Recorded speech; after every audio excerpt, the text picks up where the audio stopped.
When it comes to holiday icons, there's nobody more famous than Santa Claus himself.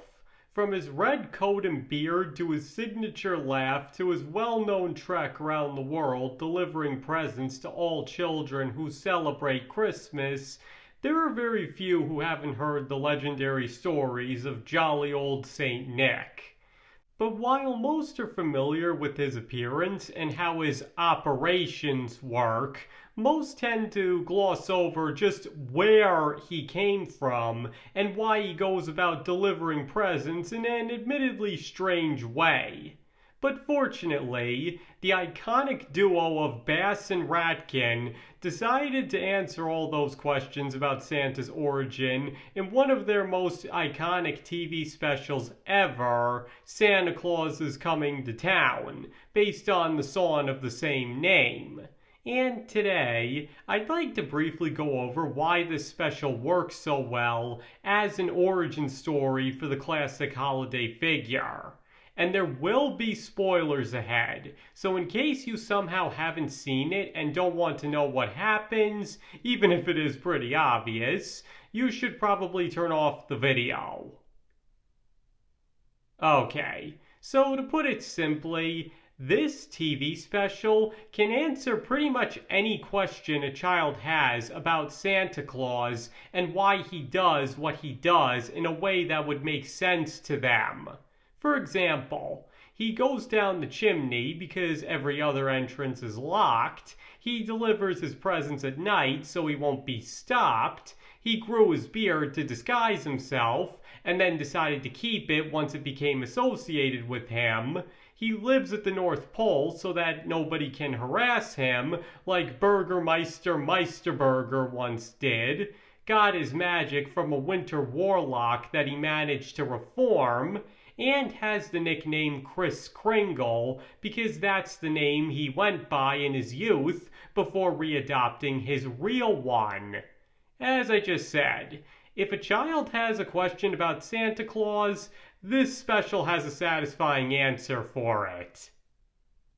But even apart from its unique ability to answer all the potential questions about Santa Claus's past and strange quirks that children might have, this special has all the typical hallmarks of a classical Bass and Radkin special, and that's definitely all to the good.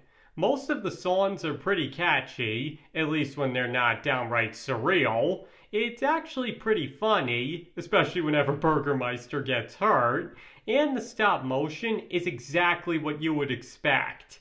Because while it may be far from perfect, that's exactly what gives it its classical Bass and Radkin charm. Especially because they take it all so seriously despite the limitations of the budget, which rather than taking away from everything else only adds to it. As in, the fact that they still go all in on the writing, songs, and everything else despite knowing that the animation isn't as good as it could be if they had a bigger budget, only makes it come across as more sincere. And that's why jerky stop motion has become so heavily associated with the holiday. Because in many ways, that style defines exactly what Christmas is all about. It's not about the big, fancy, expensive stuff. It's about the little guy who may not have made something quite as good, but still put everything they could into it regardless because they cared that much about it. And if that doesn't sum up the charm of Bass and Radkin in a nutshell, then I really don't know what does. But to get back onto the topic of Santa Claus is Coming to Town, another thing it has going for it is the excellent voice cast. I mean, Mickey Rooney playing jolly old Saint Nick himself, that's honestly a match made in heaven. And in a testament to that still stands to this day as one of the best portrayals of an animated Santa Claus out there, to the point that Bass and Radkin would have him reprise his role in 3 later specials. The way Rooney is able to convey his jolly and kind to a fault nature while also giving him the perfect edge for his more serious moments perfectly embodies everything you'd expect from a young Santa Claus. Really, the way he can make him come across as nice and kind, even when angry or upset, not only sums up exactly what the character stands for, but is also really impressive in and of itself. And, of course, who can forget the iconic mailman that narrates the special, voiced to perfection by the one and only Fred Astaire. His friendly demeanor, coupled with Astaire's perfectly sincere delivery of every revelation that comes along, all serve to make him the perfect teller of Santa's origin. Because simply put, when he says he's a personal friend of Santa who knows all about his past, you're very much inclined to believe him. And the same goes for the rest of the cast as well, who all voice their character to perfection. But I must just add, Paul Frees was good in anything he appeared in, and his hilariously over-the-top portrayal as the toy-hating Burgermeister Meisterburger is no exception. So once again, all of these different elements serve to make for not only a great Christmas special, but the perfect origin story for Santa Claus. Because while others may have tried to give their own personal take on where Kris Kringle may have come from, none have managed to do it better than this. It even gives a reasonable explanation for his ability to use magic in the form of the reformed Winter Warlock, and that's not something most others can do without getting into complex science that would go right over the heads of most children. So once again, all around it does its job of explaining where Santa Claus came from and why he does what he does perfectly. It even did the smart thing of not revealing exactly where he came from to still help keep a vague air of mystery around him, even as everything else about him is revealed to the audience. And as I touched on before, Burgermeister Meisterburger makes for the perfect adversary to jolly old Saint Nick.